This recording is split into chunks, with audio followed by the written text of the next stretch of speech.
நேத்து பாப்பாக்கு ஸ்கூல்ல ஒரு சின்ன ப்ரோகிராம் இருந்துச்சு. அவங்களுக்கு வந்துட்டு ட்ரெஸ் அப் டே. அதாச்சும் நம்மளுக்கு வந்து சின்ன வயசுல இந்த ஃபேன்சி ட்ரெஸ் காம்படிஷன் இருக்கும்ல, அந்த மாதிரி வந்துட்டு அவங்களுக்கு வந்து ட்ரெஸ் அப் டேன்னு சொல்றாங்க. நேத்து வந்து அவங்கள ரெடி பண்ணி அனுப்பிட்டு, அதுக்கப்புறமா வந்துட்டு பிரேக்ஃபாஸ்ட்டுக்கு பணியாரம் தான் ரெடி பண்ணியிருந்தேன். இந்த வால் ஸ்டிக்கர் வந்துட்டு மீஷோல வந்துட்டு ஆர்டர் பண்ணியிருந்தேன். நேத்து தான் வந்துட்டு ரிசீவ் ஆயிருந்துச்சு.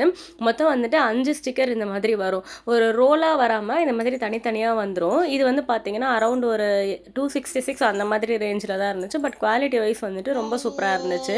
நான் ஒட்டிட்டு எப்படி இருக்குன்றத வந்துட்டு காட்டுறேன். பார்க்கறதுக்கு வந்து பார்த்தீங்கன்னா, இந்த டைல்ஸ்லாம் வந்து ஒட்டுன மாதிரியே தான் காட்டும். கிட்ட வந்து பார்த்தீங்கன்னா, நல்லா வந்து அதில டிசைன்ஸும் குடுத்துருக்காங்க. ஷீட்டும் வந்து நல்லா திக்கா இருந்துச்சு. முன்னாடி ஆர்டர் பண்ணது வந்து ரொம்ப மெல்லிசா இருந்தது. ஸோ, அதனால வந்துட்டு அத ரிட்டர்ன் போட்டுட்டு, அதுக்கப்புறம் இது வந்து ஆர்டர் பண்ணியிருந்தேன். நான் இது வால்ல ஸ்டிக் பண்ணிட்டு உங்களுக்கு எப்படி இருக்குன்றத காட்டுறேன். ஸோ, ஒயிட்டுன்றதுனால அழுக்கு படுமா அப்படின்னு கேட்டா, நம்ம யூஸ் பண்றத பொறுத்து தான் அழுக்கு படும். பட் இருந்தாலும் வந்து தொடச்சுட்டா வந்து கொஞ்சம் நல்லாயிருக்கும்.